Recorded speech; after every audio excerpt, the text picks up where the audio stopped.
it's still our band, but it's kind of bathed with this sort of beautiful, kind of sort of drony resonance. Yeah, it's like our producer Dave Sitek was like, he was great because he didn't interfere in the actual recording process. We kind of engineered it so that we would get the tracks down, get all of the sort of essential parts down, and then halfway through the recording, he kind of came in, and when we were doing overdubs and that kind of thing, he sort of started to assist us with like making it sort of. He added, you know, it's like all the sounds were there, and he added a depth.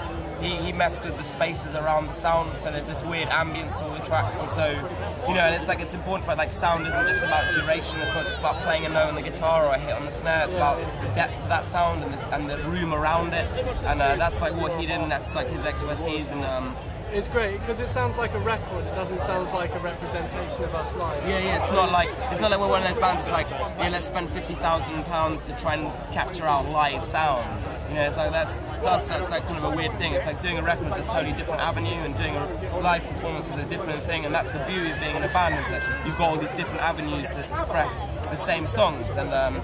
And like he did that, so like the album's got kind of, I don't know, it's got kind of an Afrobeat sort of feel to it. It's got a very worldly feel. It's kind of, it's varied as well, because there's a lot of tracks that are sort of very joyous in terms of aesthetic, and then there are a couple of other tracks that are really dark, and it's kind of not necessarily because the diversity is good, and it's kind of there's all this pop songs, and then there's like an emotional rest. Yeah.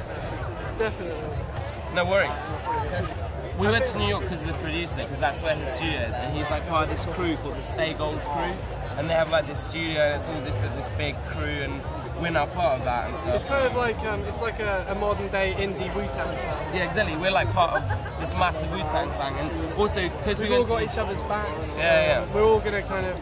And there are like all these other bands played on our record as well. There's this band called the Antidotes Afrobeat Orchestra. We're just like bopping on that shit, and there's these people like just come in and drop in and say hello and listen to it, and you know, I think it's like one of those things, you know, some people think that you can hear a place in a record when you know what the place is, but I genuinely believe that you can hear external things in a record, you can hear the atmosphere of something, and because we respected Sitek so much anyway, like we love his band, like it was TV on the radio, and so for him to want to do it initially made it a very confident sort of feeling record, and I think we felt good about it, and then also because it was in New York, it had this very different, you know, it wasn't like we would just hold up in like Oxford or London and like where it was all raining, and to put a cheesy spin on it, it was kind of inspiring because the amount of bands that go through New York, especially at the time we were there, like just as examples, I saw Borden's, the Japanese sort of avant noise project, playing with 77 drummers, and like that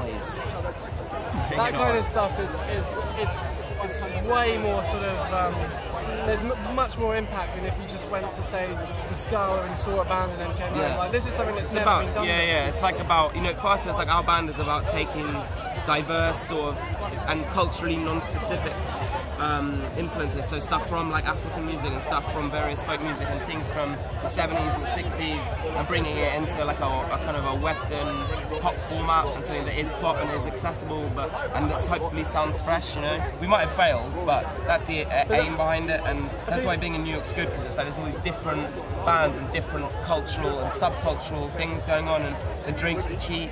Yo, check it out. This is how we roll. This is how we roll, yo. When we first were thinking about producers, just talking to our label about, you know, the ideal producer, he was top of the list, and we kind of didn't really expect him to come through because he's never worked with any English bands before. He's only ever worked with like kind of 5, 6 other projects. He's a picky bastard, basically, and so he doesn't look for new music. He's a big fan of like classic sort of solid music, and we went in there and we kind of made an album that we want to make. And if it ends up next year we haven't sold enough records to continue, I think we'll all be happy going back to university. Yeah, exactly. It's like slap my balls. We made the record we wanted to, and also, oh shit. And also like, you know, and also being an experience, we were in the studio. He just kept threatening to stab us and stuff. And like that's something you wouldn't get in East London, you know, just some producer being like, well, you do get that, but not in the studio. Yeah, exactly. Not with your producer who's like, yeah, go buy me some steak, and if you don't, you're gonna get fucking stabbed. And he's got this massive knife, and he's like, yeah, here's my crew. You know, he built that studio on drug money, and that's the whole vibe of it. So and that's true, and he wouldn't mind. You know, he says that all the time. He wouldn't mind me saying that, and that's the honest truth. It's like this isn't about some corporate kind of major label like careerist, Big Brother reject, fame hungry thing. This is just us about making the record we want to make.